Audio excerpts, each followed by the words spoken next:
আমাৰ ৰাজলক্ষ্মীয়ে কি কৰি আছে আপোনালোকক দেখাম চাব দেই মনে মনে।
গম আছে জানি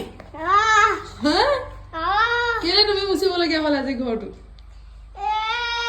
ঘৰটো তুমি দেৰিলৈকে মুচা আকৌ। কৈ দিছে অ